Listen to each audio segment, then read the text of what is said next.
Alright, there we go, Pattaya. I basically have 1,000 kilometers to do, which is a fucking ton of... But man, I'm fucking excited! Okay, we fucking made it in this bad boy right here. We first fix the sheets in 3, 2, 1. There we go. Let's rewind 24 hours.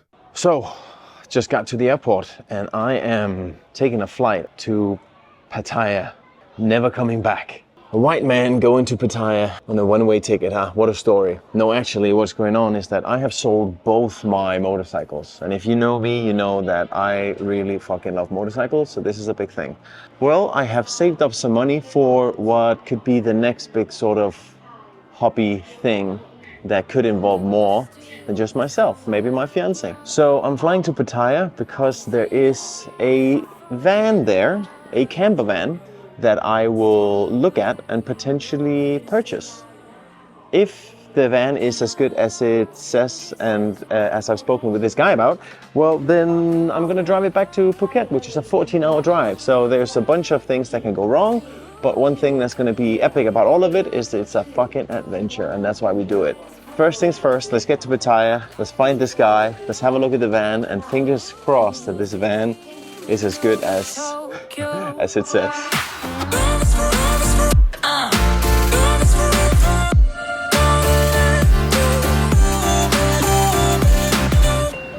Alright, there we go, Pattaya.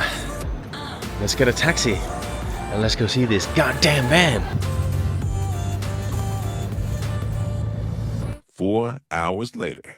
So, long story very short, I came to the buyer, the seller, he showed me the van, everything was awesome, did the paperwork, everything went really fast, but you see the van here behind me, but it's really dark and it's now 10 p.m. here, and I basically just want to get on the road and cover some kilometers because I basically have 1,000 kilometers to do, which is a fucking ton of roads I need to cover. So I just want to get this on the road, just filled it up with gas, got myself some coffee and some protein. Just gonna hit a few hours and then find somewhere to sleep.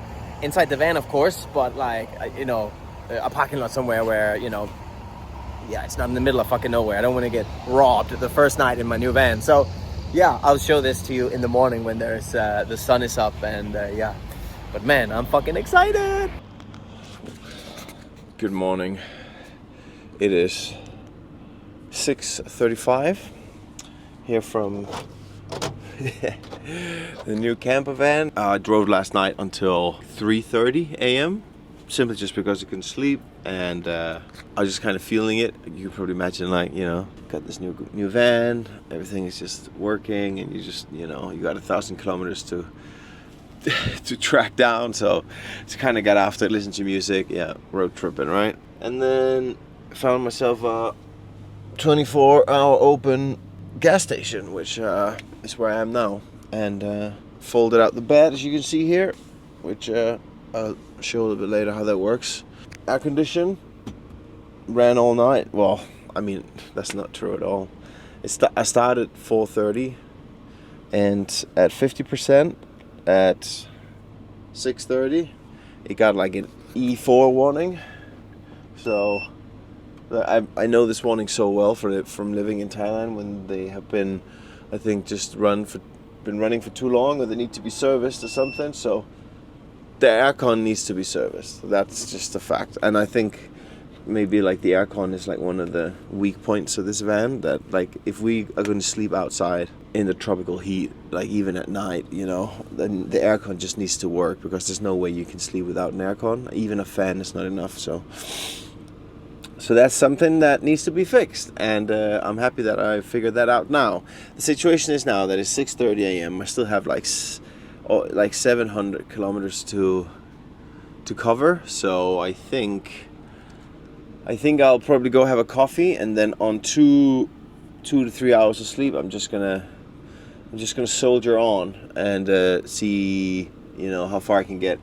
All right, onto the road. Let's go. Okay.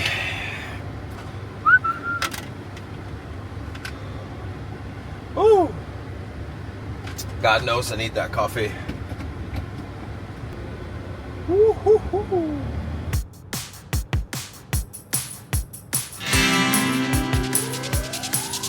Every day is a wonderful day. Who knows what we'll see? It could be anything, anything, anything, anything, anything, anything, anything, anything. Oh yeah.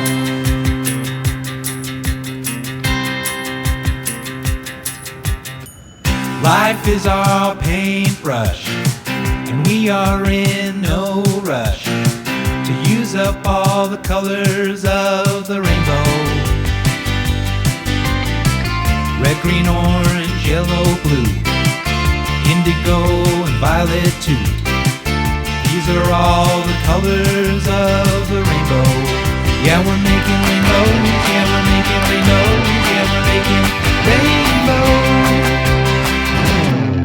rainbows. Every day. You know, as tired as I am sitting here driving, it's also just an amazing moment to take in, because it's the first time that, I mean, I've had this dream of having a van and just exploring for so long, and now I have it, and it's awesome.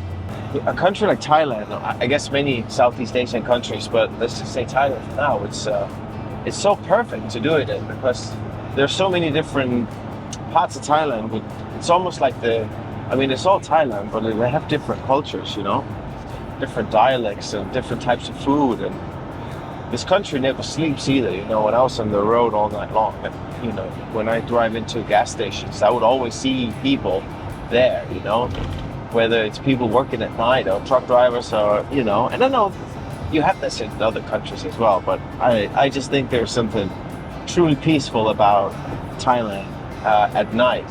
Like, it's not dangerous at all, you know. Obviously I locked the doors, but I could not have locked the doors. It would not be an issue. Like, this country is like so safe. It's unbelievable.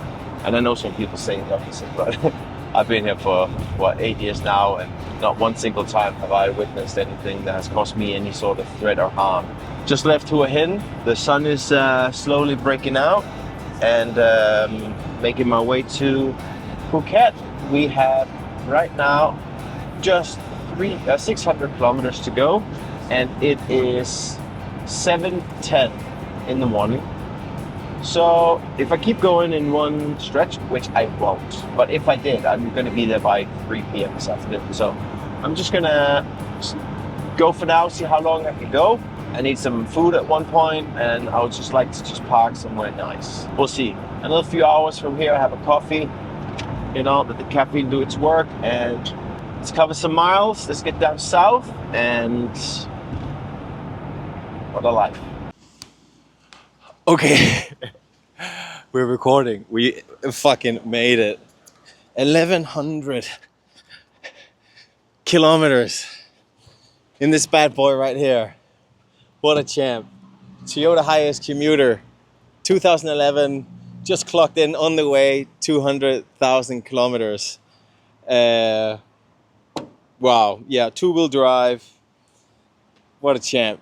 It's been quite a few 24 hours, you know. It's started driving last night, and haven't slept much, but it's been an absolute pleasure driving the whole way, and then down to Phuket with the sunshine and the beach and oh man, what a time to be alive. But yeah, absolutely phenomenal van. And the inside, which I think you can see here, the bed is here now. I'll give you a little bit of a tour of this in a second. But the thing about this particular build is that the previous owner actually had a company called CAMPER van to basically convert it. So he hasn't done it himself, right? And that because of that, he didn't know very much about what was actually done, other than, you know, just like, here's the battery, here, you know, toilet, water, blah, blah, blah. But basically it has everything, like massive lithium battery, 50-liter water tank for, you know, sink, shower, toilet. It has obviously the cover here we can pull out. It has solar panel, air condition, so everything, right? There's still a few things that I need to do about this to make it like mine, right? Like, but yeah, let me go ahead and show you inside. Okay, so this is like the raw, unedited sort of like, well, not, it's probably edited, but I haven't really done anything to make it look nice. This is just like when, you know, the bed is down. This is how I slept for the last, like, for the few hours I had. See the aircon there, have the control panels over there. There's a sink under here. There's a microwave there. There's storage going around. We have toilet, oh, that's the table I show in a bit. There's toilet and there's shower in here. So pretty much everything. And down here, you have like, I guess I'm gonna call this the poo bucket. If you do use the toilet, that is how you empty that. Yeah. Let me go ahead and show you how this this bed thing works. Okay, so first things first, let's shut the door. Bam, and then click the little light. Okay, let there be light. I can see that I have 46% battery. That means that the solar power has not done a very good job today. Something for me to work on. Turn this on. Bam, aircon. And then let's do this bed. Let me first fix the sheets in 3, 2, 1. There we go. So now, I actually haven't done this before. Let's see if I can figure it out. See, C4. It just gave me an error message, the aircon. I need to get it serviced. Okay, so apparently I have to bring this in and then pull this in and pull. Bam! That was easy and smooth. And then we have, like, I'm gonna change all of this because it's like it's too flimsy. I need a really good work setup because I'm gonna use this van for a lot of work. Bam! And then you can sit here. But yeah, that's pretty much it. It's a pretty good start, I'd like to say. But now, I've been on the road for so long, I don't smell very well. I'm gonna go down to the water and I'm gonna have a beer. Come with me. Look at this. Is this the best tasting beer ever? I think it is. Oh boy. Oh. Cheers everyone. Thanks for being with me on this travel, on this journey. I'd like to talk to you a little bit about why I've gotten this van. Because it could easily be seen as just like this materialistic lifestyle inflation purchase, which is not at all. I have a massive passion for motorcycles, but the problem with motorcycles is that it's a solo thing. I couldn't like involve my partner, and then one day I came across this whole like van camping concept, and it just absolutely consumed me, and I could see how that could be a massive solution for us to in the future just share that together. And then the thought began. And another reason for it as well is that I work a lot, and I tend to find myself work, train, go to the grocery store or whatever, and back home, and just find myself in this sort of like triangle loop every single day. And I never really actually like get out in nature. I don't get out and do the things that makes me happy because I'm just locked in this sort of routine. And the traffic in Phuket because of the tourism is so bad. So you can't just travel to the beach. Like that is like a 4-hour commitment. So the initial thought with getting a van like this is to make a combination between I can work in the van, but we can also sleep in the van. So we can get out and maybe have early mornings, like sleep at a beach and have early mornings at the beach, and then early after getting in the water, you know, get the best time of the day on the beach, then go back home and do our job. Like Jan can go to work and I can do my work. And I just saw that as an amazing way to kind of mix the two things without sacrificing anything other than I had to sell my motorcycles to afford this. So I sacrificed my motorcycles. But yeah, I'm gonna drink this beer now and then go home and sleep because I'm behind very much on sleep. Thanks for watching.